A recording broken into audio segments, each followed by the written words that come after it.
오늘 이곳에 계신 성령님, 우리에게 말씀하시고 우릴 가르치소서. 닫힌 우리 맘 열어주시고 주의 빛으로 밝혀 우릴 인도하소서. 오늘 이곳에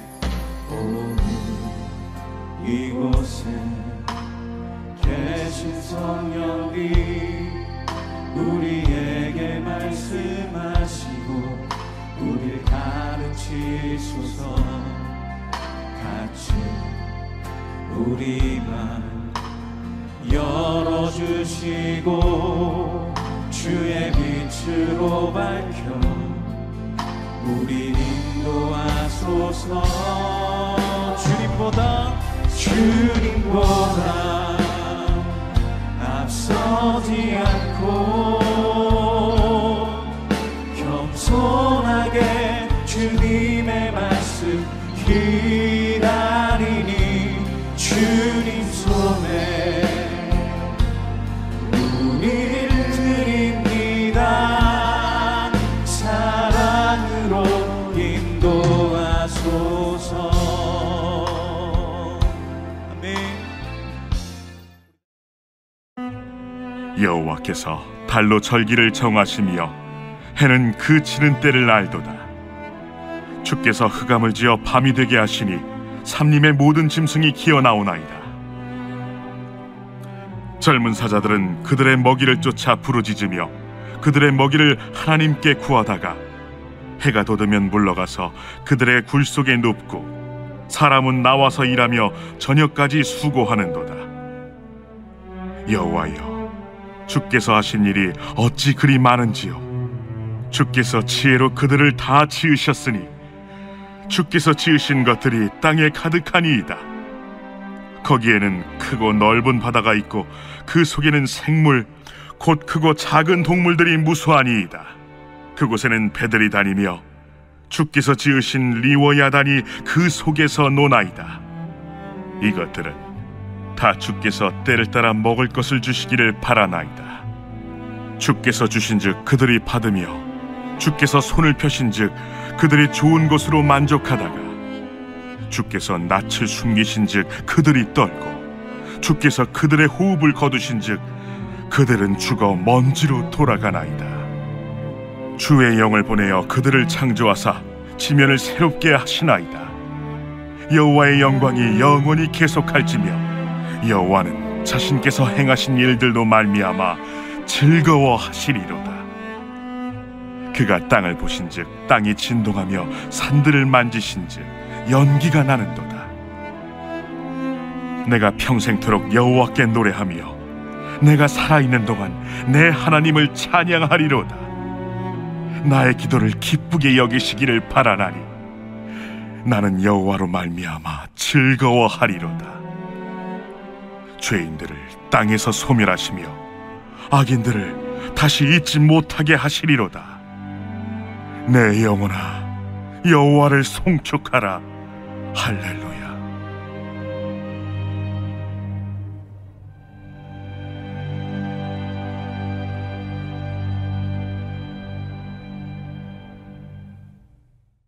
사랑합니다. 우리 교회에 새벽 설교 본문은 정해져 있습니다. 매일 성경 큐티 책으로 그날의 설교 본문으로 교육자들이 새벽 설교를 준비합니다. 어떤 성도님께서 여쭤보셨어요. 사역자분들의 새벽 설교 순서는 어떻게 결정됩니까? 26명의 사역자들이 순번에 맞게 돌아가면서 설교를 맡아서 하게 됩니다. 한 달 전쯤에 설교 순번이 정해집니다. 순번이 정해지면요, 어느 본문으로 설교하게 될지 궁금해서 찾아봅니다. 한 달 전이었던 것 같아요. 4월 30일, 오늘 제가 이제 설교 순서를 확인하고 본문이 무엇인지 궁금했습니다. 그래서 본문을 확인해 봤어요. 오늘 저와 여러분이 읽은 시편 말씀입니다. 그런데 저에게 의문점이 드는 것이 하나 있었습니다. 큐티와 새벽 예배를 들으셨던 분들은 같이 느끼셨을 것 같아요. 4월 1일부터 신명기 말씀으로 쭉 이어지다가 지난 토요일, 주일, 그리고 어제, 오늘 이렇게 4일 동안 시편 103편, 104편이 나오고 내일부터 5월달부터는 105편이 아니라 사도행전으로 넘어갑니다. 저는 궁금했습니다. 왜 시편 103편과 104편이 그 중간에 들어갔을까? 그래서 두 편을 같이 보게 되었습니다. 그런데 놀라운 것을 발견했습니다. 저만 놀라울 수도 있는데요. 103편과 104편 두 장의 주제가 똑같다는 것을 발견했습니다. 104편 1절과 마지막 절을 읽어보겠습니다. 내 영혼아 여호와를 송축하라. 내 속에 있는 것들아 다 그의 거룩한 이름을 송축하라. 103편 마지막 절 22절입니다. 여호와의 지으심을 받고 그가 다스리시는 모든 곳에 있는 너희여 여호와를 송축하라. 내 영혼아 여호와를 송축하라. 104편 1절 말씀입니다. 내 영혼아 여호와를 송축하라. 여호와 나의 하나님이여 주는 심히 위대하시며 종기와 옷 입으셨느니이다. 마지막 절 35절입니다. 죄인들을 땅에서 소멸하시며 악인들을 다시 잊지 못하게 하시리로다. 내 영혼아 여호와를 송축하라. 할렐루야. 찾으셨습니까? 103편과 104편의 처음 구절과 마지막 구절이 똑같은 수미상관법으로 구성되어 있습니다. 주제는 동일합니다. 오늘 말씀의 제목이죠. 여호와를 송축하라. 여호와를 송축하는 것입니다. 제가 질문 하나 하겠습니다. 송축이 무슨 뜻일까요? 우리가 송축하다, 송축하다 그렇게 찬양하고 또 우리가 그렇게 고백하는데 송축이라는 단어를 여러분 아십니까? 여러 의미가 있는데요. 그 중에 인정하고 기억하다 그리고 예배하다라는 뜻입니다. 이것을 풀어보면요. 하나님께서 행하신 일을 인정하고 기억할 때 그것에 감사하며 예배하는 것입니다. 오늘 본문을 통해서 우리는 어떻게 여호와를 송축해야 되는지 함께 나눠보려고 합니다. 첫 번째는 하나님을 인정해야 합니다. 시편 103편은 하나님의 긍휼하심과 구원하심을 강조하고 있다면 오늘 읽은 시편 104편은 창조하신 위대하신 하나님을 강조하고 있습니다. 19절을 보면 달로 절기를 정하셨고 해는 그 지는 때를 아신다고 하셨습니다. 달을 움직이시고 해를 움직이실 수 있는 분은 오직 창조주이신 하나님밖에 없습니다. 흑암을 지어 밤이 되게 하시고 해를 도지며 아침이 되게 하셨습니다. 하나님이 이 세상의 모든 것을 창조하셨다는 것을 인정하지 않으면 피조물인 우리가 아무 힘도 없는 피조물을 붙잡게 됩니다. 아시다시피 우리나라도 달을 숭배했던 사람들이 많았습니다. 밤에 물을 떠놓고 달 앞에서 비나이다 비나이다 했습니다. 달을 숭배하는 국가들은요, 국기에 그 달을 넣는 나라가 있습니다. 그러나 하나님이 이 세상을 창조하셨다는 것을 인정한다면 모든 것들은 동일한 피조물이라는 것입니다. 더 나아가 하나님께서 우리에게 다스리라고 분명히 말씀하셨는데 반대로 우리가 다스려야 할 이 세상의 것들이 우리를 다스리는 안타까운 일들이 일어나는 것입니다.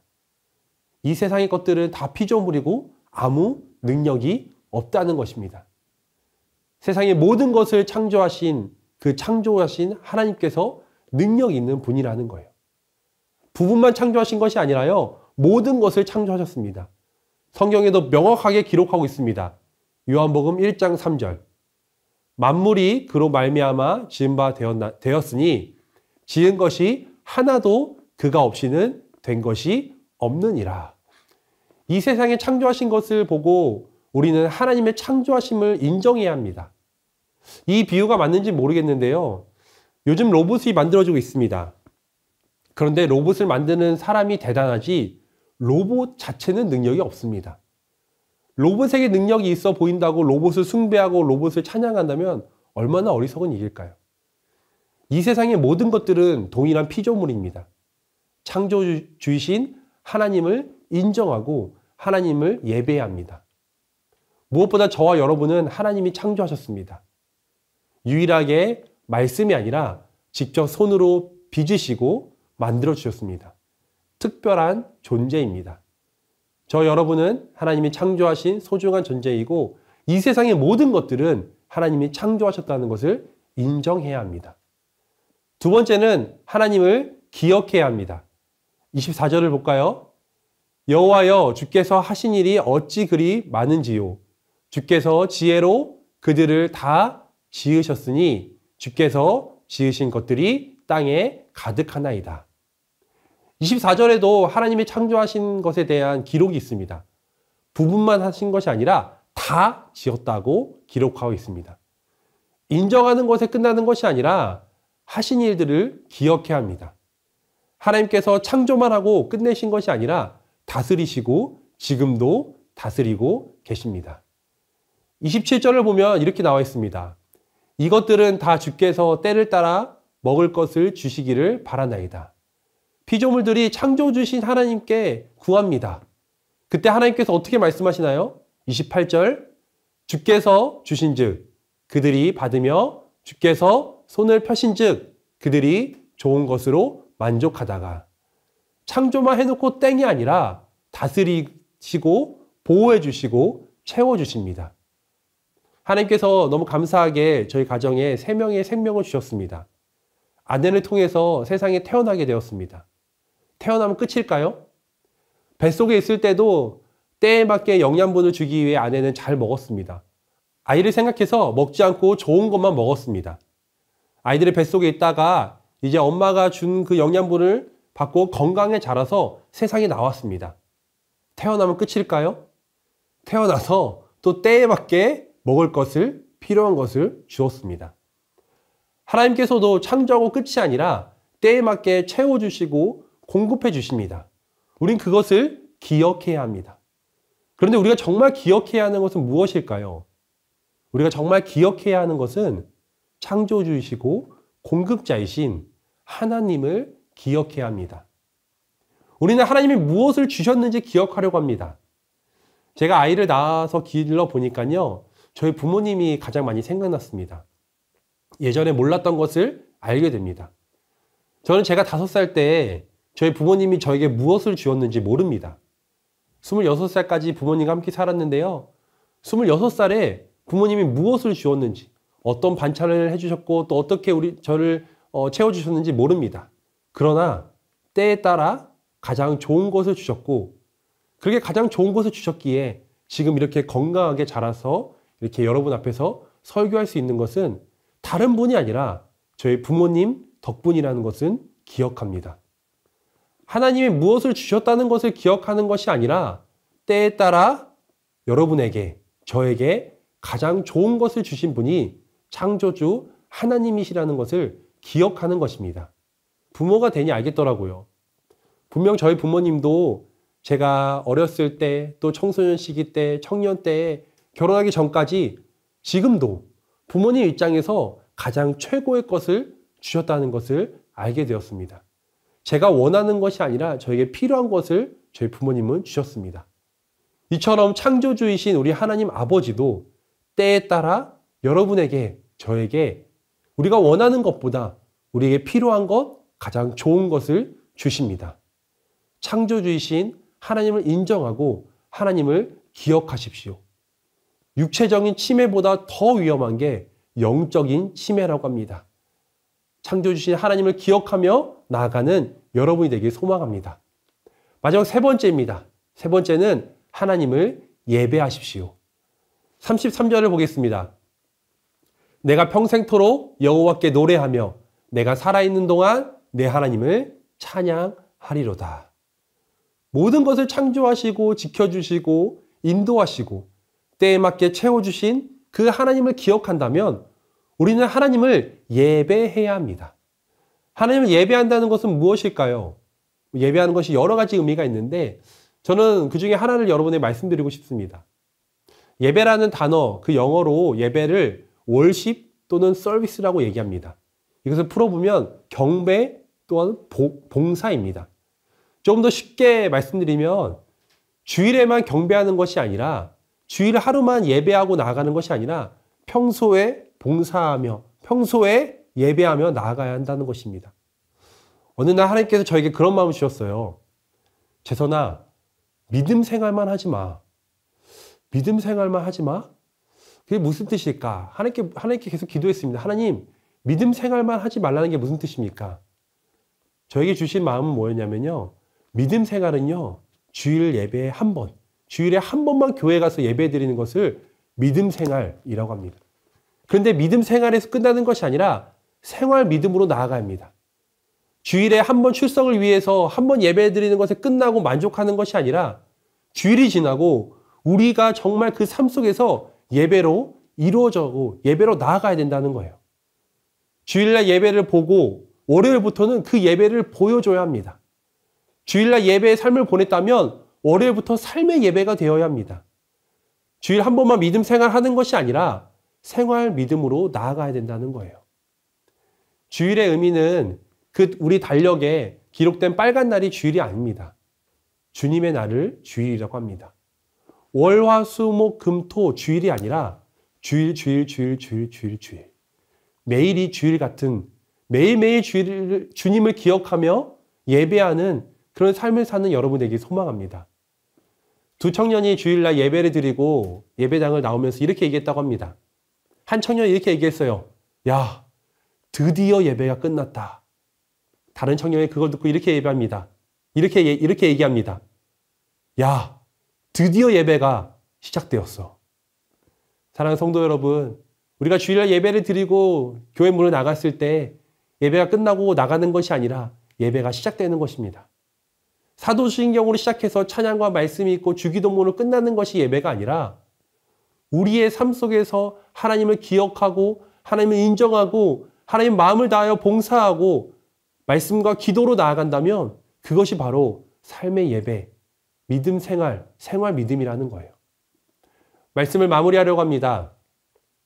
4월달 신명기를 지나 5월달부터 이제 내일부터 사도행전을 건너가기 전에 시편 103편, 104편이라는 다리를 만나 그 다리를 걷고 계신 여러분, 우리는 함께 고백해야 합니다. 내 평생에 여호와를 송축하십시오. 기도하겠습니다. 우리 기도 제목을 보고 같이 한번 읽어보고 함께 기도할까요? 나를 창조하시고 이 모든 세상을 창조하신 하나님을 인정하며 송축하게 하소서. 지금까지 인도해 주시고 앞으로도 함께 하시며 가장 좋은 것으로 채워주실 하나님을 기억하며 송축하게 하소서. 믿음 생활만이 아닌 생활 믿음으로 매일매일 하나님을 예배하며 송축하게 하소서.